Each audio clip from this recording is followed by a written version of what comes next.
The sound of Mark's hand hitting my face echoed through our small living room like a gunshot. For a moment, everything went silent. My cheek burned with a fire that spread down to my neck, and I could taste blood where my teeth had cut into my lip. But it wasn't the pain that made my heart stop. It was seeing Jake standing in the doorway, his school backpack still hanging from his small shoulders. His brown eyes, so much like mine, were wide with shock. My 10-year-old son had just watched his father slap his mother. "Maya, you stupid girl." Linda's voice cut through the silence like a knife. Mark's mother sat in her favorite chair, the one she'd claimed as hers since moving in 3 months ago. Her lips curved into a satisfied smile that made my stomach turn. "Maybe now you'll learn to keep your mouth shut when adults are talking." I touched my burning cheek, feeling the heat under my fingertips. This wasn't the first time Mark had hit me, but it was the first time Jake had seen it. All those months of hiding bruises under makeup, of making excuses for why I walked carefully or why I flinched when doors slammed too loud. All of that careful protection had just crumbled in one terrible moment. "Jake, honey, go to your room," I whispered, my voice shaking. I didn't want him to see any more of this. I didn't want him to see his mother weak and broken. But Jake didn't move. He stood there, staring at his father with an expression I'd never seen before. It wasn't fear or sadness like I expected. It was something colder, something that made him look older than his 10 years. "Did you just hit my mom?" Jake's voice was quiet, but there was something in it that made everyone in the room turn to look at him. Mark straightened up, running his hand through his dark hair. "Jake, you don't understand. Your mother was being disrespectful to Grandma Linda. Sometimes grown-ups have to—" "You hit my mom," Jake said again, cutting his father off. His small hands were clenched into fists at his sides. Linda laughed, a harsh sound that made me want to cover my ears. "Oh, the little boy wants to play hero. How sweet. Maya, you've raised quite the dramatic child." I wanted to defend Jake, to tell Linda to leave my son alone, but my throat felt closed up. The taste of blood in my mouth reminded me of what happened when I spoke up, when I tried to protect myself or my son from their cruelty. "Jake, please just go to your room." I tried again, reaching toward him. "Everything's okay." But everything wasn't okay, and we all knew it. Jake looked at me with those wise eyes that had seen too much for a child his age. He'd been watching, I realized. He'd been seeing more than I thought I was hiding. "No, Mom," Jake said, his voice getting stronger. "Everything's not okay." Mark took a step toward Jake, and I saw my son's jaw tighten. "Boy, you better watch your tone with me. I'm your father." "Fathers don't hit mothers," Jake said simply. The words hung in the air like a challenge. Linda's smirk faltered for just a second before returning full force. Mark's face turned red, the same color it got when he'd been drinking. "You little—" Mark started, raising his hand again. But something in Jake's face stopped him. My son wasn't backing down. He wasn't crying or running away like most kids would. Instead, he was studying his father with a look that was almost calculating. "I'm going to my room now," Jake said quietly. "But I'm not forgetting this."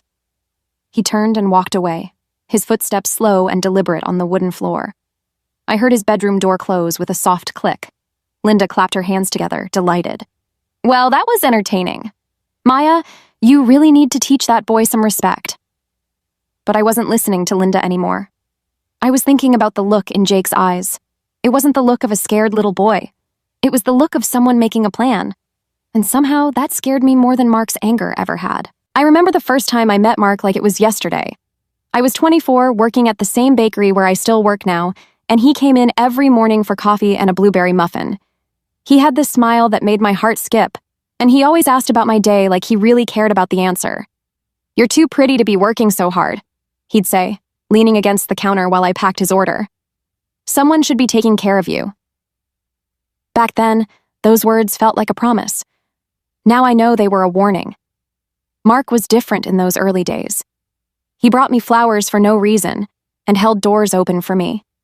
When we went out to dinner, he'd pull out my chair and tell me I was the most beautiful woman in the restaurant. I felt like a princess in a fairy tale, but fairy tales don't prepare you for meeting the dragon's mother. Linda made her feelings clear from our very first meeting. Mark had invited me to Sunday dinner at her house, and I spent hours picking out the perfect dress. I wanted so badly for his mother to like me. So you work at a bakery, Linda said, looking me up and down like I was something stuck to her shoe. How quaint. She served dinner on her best china, but somehow I got the chipped plate. When I offered to help with dishes, she waved me away. Oh no, dear. I'm sure you're tired from all that baking. The way she said baking made it sound like something dirty. Mark didn't notice, or maybe he chose not to. After dinner, he walked me to my car with his arm around my waist. Mom's just protective, he said when I mentioned how cold she'd been. She'll warm up to you? 8 years later, I'm still waiting for that warmth. The changes in Mark started small, so small I almost missed them. First, he began commenting on my clothes. That dress is a little tight, don't you think? You don't want people getting the wrong idea. Then it was my friends. Why do you need to go out with the girls so much? Don't you want to spend time with me?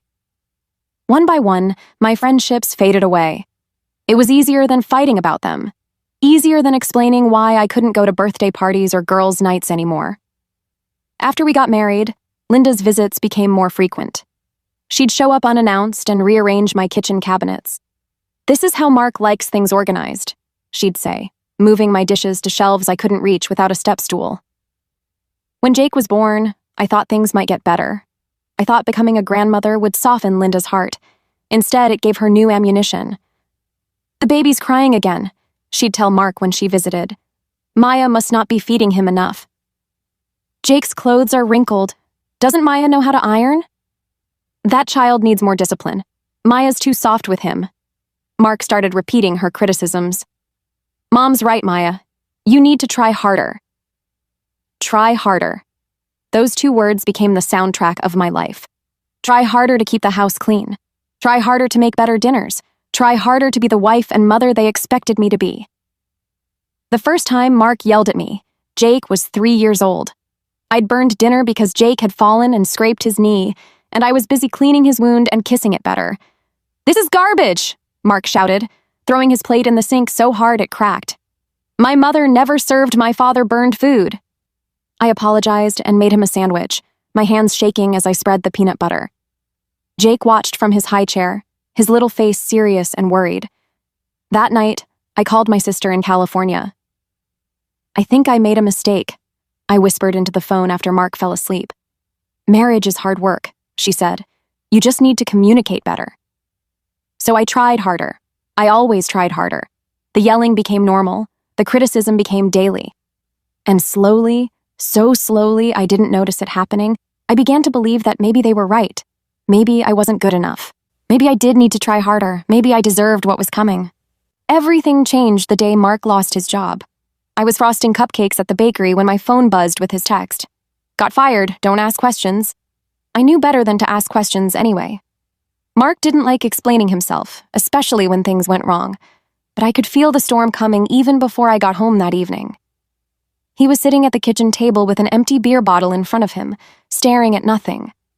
The silence in the house felt heavy, like the air before a tornado.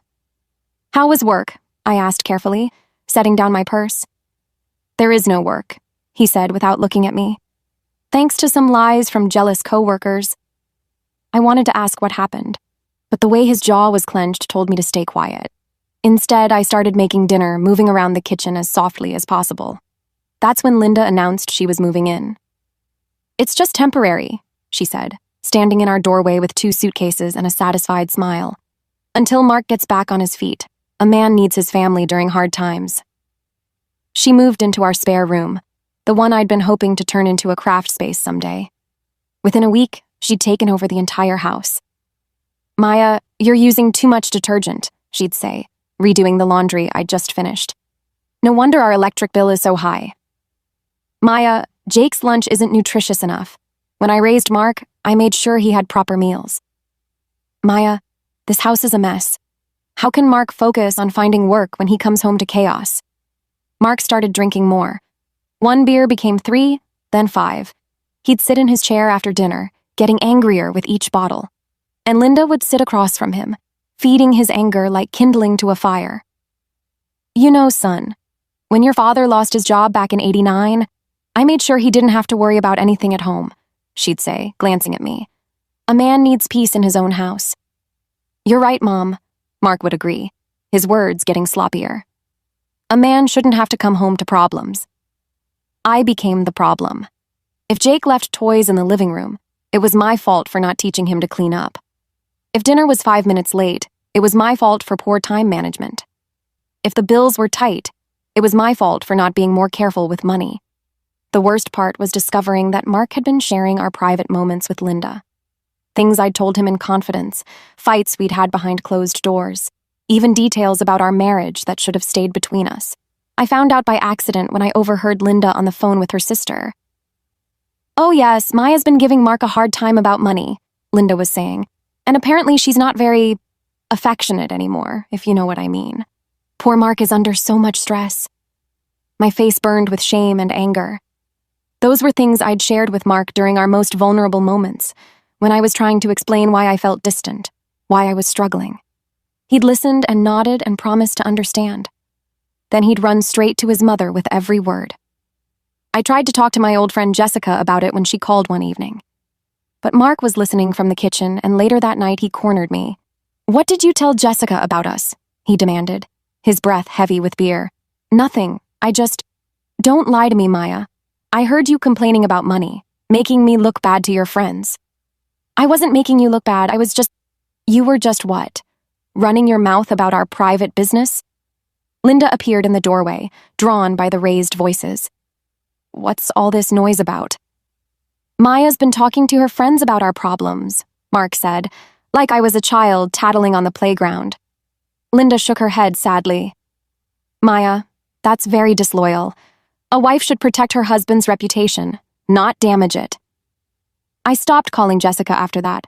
I stopped calling anyone. The isolation wrapped around me like a blanket, heavy and suffocating. Some days, the only adult conversation I had was with customers at the bakery. I started staying late, volunteering for extra shifts, just to delay going home. But I always had to go home eventually, and they were always waiting. I didn't know what Jake was doing in his room after Mark hit me. I assumed he was crying or trying to process what he'd seen. If I'd known the truth, I might have been terrified. Or maybe I would have been proud. My 10-year-old son wasn't crying. He was planning. The next morning, Jake seemed different at breakfast.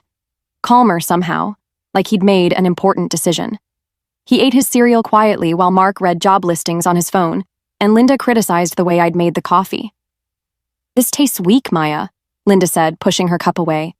"Don't you know how to make a proper cup of coffee?" "I'll make a fresh pot," I said automatically, already reaching for the coffee maker. "Don't bother," Mark muttered. "I'm going out to look for work anyway." After they left, Jake helped me clean the kitchen. He was unusually helpful, drying dishes without being asked and putting them away in exactly the right places. "Mom," he said quietly while we worked, "do you remember Mrs. Rodriguez from next door?" "Of course, honey. She's very nice." Mrs. Rodriguez had always been kind to us, bringing over extra vegetables from her garden and asking how we were doing. Sometimes I caught her watching our house with a concerned expression. "She used to help families, didn't she? Before she retired?" I paused in my wiping of the counter. "Yes, she was a social worker. Why do you ask?" Jake shrugged, but there was something in his eyes that reminded me of the look he'd had the night before. Just curious. That afternoon, while I was at work, I couldn't stop thinking about that conversation. Jake had seemed so serious, so focused. It wasn't like him to ask random questions about the neighbors. When I got home, Jake was already there, doing homework at the kitchen table. Linda was in her chair, watching her soap operas and making comments about how unrealistic the storylines were. "At least those women know how to keep their men happy," she said pointedly when I walked in. I ignored her and went to start dinner. Jake looked up from his math homework and gave me a small smile. There was something different about that smile, too. It wasn't sad or worried like usual. It was almost hopeful. During dinner, Mark complained about his job search while Linda agreed with everything he said. I listened and nodded and tried to make myself invisible the way I'd learned to do. But I noticed Jake watching everything with those sharp eyes of his. He was paying attention to every cruel word, every dismissive gesture. I wondered what he was thinking. After dinner, while I cleaned up, Jake came into the kitchen. "Mom, can I ask you something?" "Of course, sweetheart." He looked toward the living room where Mark and Linda were watching TV, then back at me. Do you ever think about what it would be like if it was just you and me? The question caught me off guard. Jake, honey, why would you ask that? I just wonder sometimes. Like, what if we had our own little apartment somewhere? Just the two of us? My heart ached at the hope in his voice. Oh, baby, families don't work that way. Your dad loves you very much. But does he love you? The question hung in the air between us. I opened my mouth to give him the answer I was supposed to give, the one about how relationships are complicated, and adults sometimes disagree, but still love each other. Instead, I found myself looking into my son's eyes and seeing a wisdom that shouldn't have been there. Jake had been watching. He'd been seeing things I thought I'd hidden from him. It's complicated, honey, I finally said. Jake nodded like he'd expected that answer. I know, Mom, but maybe it doesn't have to be. Before I could ask what he meant, Mark called from the living room. Maya, bring me another beer. I hurried to get his beer, and when I came back to the kitchen, Jake was gone. I found him in his room later, door closed, talking quietly on his phone. When I knocked, he quickly said goodbye to whoever he was talking to. Who was that, sweetheart? Just a friend from school, he said. We were talking about a project. I believed him because I wanted to, because the alternative, that my 10-year-old was keeping secrets from me, was too scary to consider. That night, as I lay in bed listening to Mark snore beside me, I thought about Jake's questions. What would it be like if it was just the two of us? The thought filled me with a longing so sharp it took my breath away, but thoughts like that were dangerous.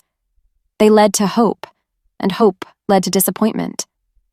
I had no idea that while I was lying there feeling hopeless, my son was 3 rooms away working on making that impossible dream come true. The next few days felt different, though I couldn't put my finger on why. Jake seemed more confident, walking taller and speaking up more at dinner. When Linda made her usual cutting remarks about my cooking or cleaning, I caught Jake watching her with an expression that made me uncomfortable. It wasn't fear or sadness, it was like he was studying her, memorizing every cruel word. Jake, eat your vegetables, I said one evening, noticing he was staring at his grandmother instead of eating. Yes, Mom, he said. But his eyes stayed on Linda for another moment before he looked down at his plate. Mark had been drinking more since losing his job. The beer bottles piled up faster each day, and his temper got shorter with each one. I found myself walking on eggshells constantly, trying to anticipate what might set him off. Maya, this house is a disaster, Linda announced one afternoon when I got home from work. She was standing in the living room with her hands on her hips, surveying the space like a general inspecting troops. How can Mark focus on finding employment when he comes home to this chaos? I looked around the room. Jake's backpack was by the door, and there were a few magazines on the coffee table. It was hardly a disaster, but I'd learned not to argue. I'll clean it up right away, I said, setting down my purse. You should have cleaned it this morning before you left, Linda continued. A proper wife maintains her home. I started picking up the magazines, my face burning with embarrassment. Jake appeared in the doorway, watching the scene unfold. Grandma Linda, he said quietly. Mom works really hard. She was up early making breakfast for everyone. Linda turned to look at him, her eyebrows raised. Little boys shouldn't interrupt when adults are talking, Jake. I'm not interrupting, Jake said, his voice steady. I'm just saying Mom does a lot for this family. Something in his tone made Linda's expression shift. For just a moment she looked uncertain, then her usual smugness returned. Well, aren't you the little defender? She said with a laugh that didn't sound amused. Maya, you're raising quite the mouthy child. That night, Mark came home angrier than usual. He'd been to 3 job interviews and hadn't heard back from any of them. He slammed the door so hard the pictures on the wall rattled. This is all wrong, he muttered, looking around the kitchen where I was making dinner. Everything's wrong. What can I do to help? I asked carefully. You can stop asking stupid questions, he snapped, and you can make sure this house is perfect when I get home. I don't need to deal with messes on top of everything else. Linda nodded approvingly from her chair. Mark's under tremendous stress, Maya. The least you can do is make his home life peaceful. I felt the familiar tightness in my chest, the feeling of being trapped with no way out. But then I noticed Jake standing in the hallway, and something about his expression calmed me. He looked confident, like he knew something I didn't. Over the next few days, I started noticing small things. Jake spent more time in his room with the door closed. He was on his phone more often, always ending calls quickly when I came near. And Mrs. Rodriguez seemed to be in her backyard more frequently, always waving when she saw me. "Mom," Jake said one evening while we were doing dishes together, "if someone was hurting you and you could make it stop, would you want to know how?" The question sent a chill down my spine. "Jake, honey, why would you ask something like that?" "Just wondering," he said, but his eyes were serious. "Sometimes people think they don't have choices, but maybe they do." Before I could respond, Mark called from the living room. "Maya, get in here!" I dried my hands quickly and hurried to see what he wanted. He was sitting in his chair with Linda beside him, both of them looking at me with expressions I didn't like. "We need to talk," Mark said, "about your attitude lately." "My attitude?" "You've been different," Linda added. "Distant, disrespectful. Mark deserves better from his wife." I felt my heart start to race. "I don't understand.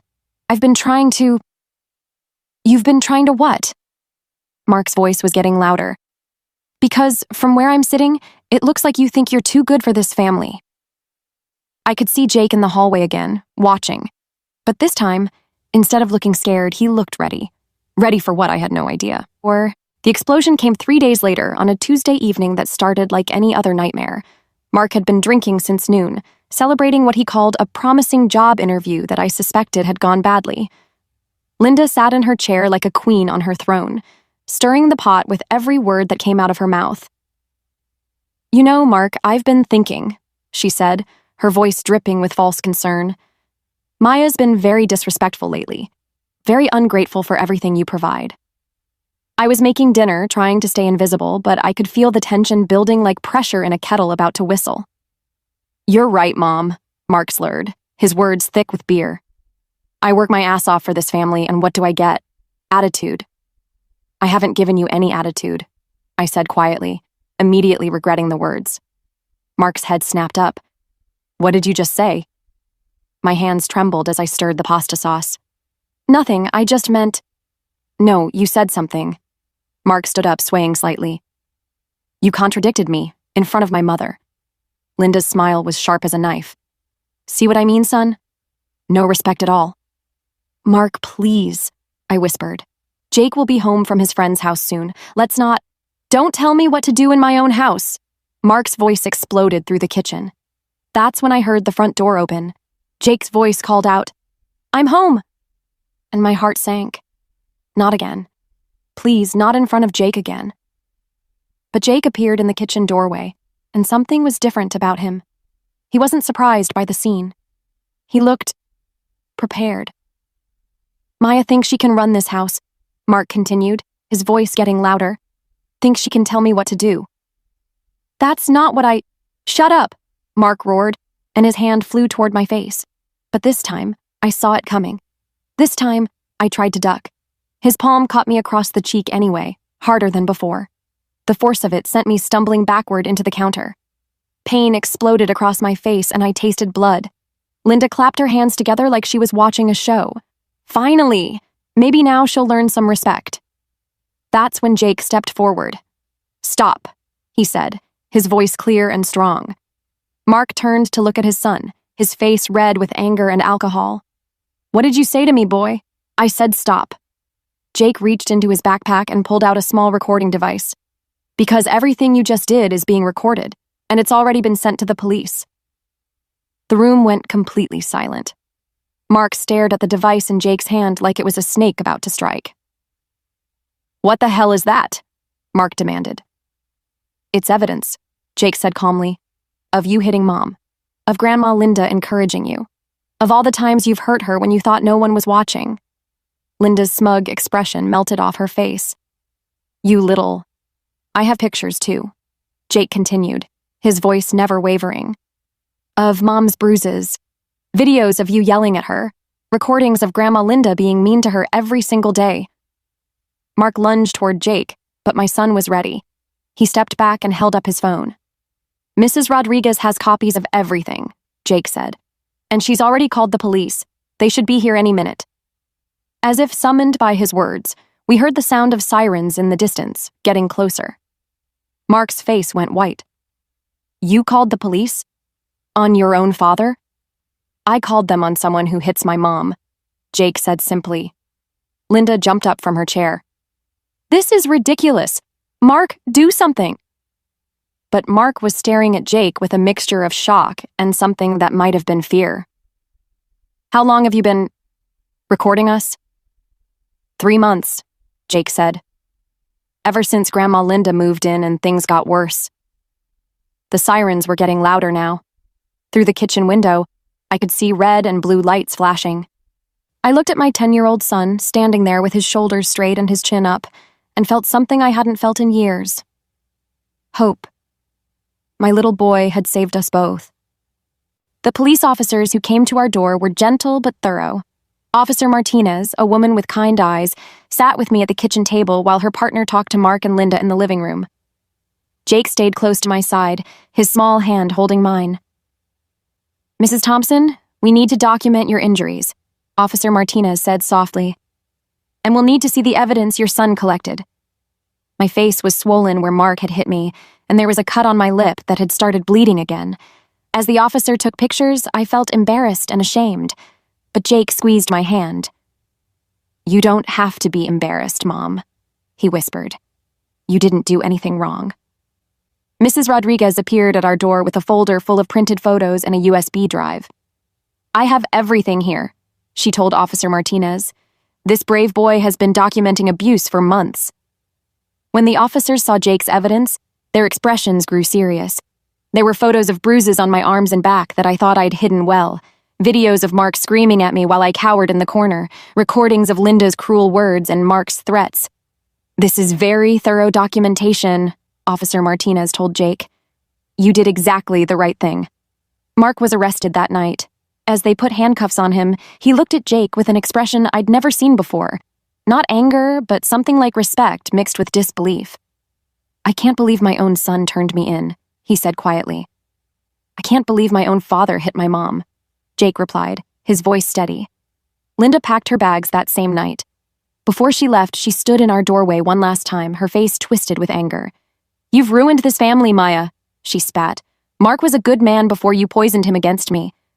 No, Grandma Linda, Jake said, stepping between us. Dad was never good to Mom, and you made it worse. Linda looked down at her grandson with something like hatred. You're no grandson of mine. Good, Jake said simply. I don't want to be. After they were gone, our house felt different. Bigger, somehow, like we could finally breathe. Mrs. Rodriguez stayed with us that first night, making tea and helping me ice my swollen face. How did you know? I asked Jake as we sat together on the couch. How did you know to collect evidence? I've been watching for a long time, Mom, he said. I saw how scared you were. I saw how you tried to protect me from seeing the bad stuff. But I saw it anyway. Why didn't you tell me what you were planning? Jake looked thoughtful. Because you would have tried to stop me. You would have been worried about making Dad angrier, but I knew someone had to do something. The legal process took months. Mark was charged with domestic violence and assault. The evidence Jake had collected made the case strong, and Mark's lawyer advised him to take a plea deal. He was sentenced to anger management classes, community service, and a restraining order that kept him away from us. During those months, I started therapy. Dr. Williams helped me understand that what had happened wasn't my fault, that I deserved to be treated with respect and kindness. It was hard work, learning to believe I was worth protecting. Jake started seeing a counselor too, someone who specialized in helping children who had witnessed domestic violence. I worried that what he'd seen and done had damaged him somehow, but his counselor assured me that Jake was remarkably resilient. He's a hero, she told me. He saved both of you. 6 months after that terrible night, Jake and I moved into a small apartment across town. It had 2 bedrooms, a tiny kitchen, and a view of a park where children played. It was perfect. I got promoted to assistant manager at the bakery. My boss, Mrs. Chen, had been incredibly supportive throughout everything, giving me time off for court dates and therapy appointments. You're a different person now, she told me one day. Stronger, happier. She was right. I was different. I laughed more. I spoke up when I disagreed with something. I made friends with other parents at Jake's school. One evening, as Jake and I sat at our small kitchen table doing homework together, he looked up at me with those wise eyes. "Are you happy now, Mom?" I reached over and touched his face, this brave boy who had saved us both. "Yes, sweetheart. I'm finally happy." And for the first time in years, I truly was.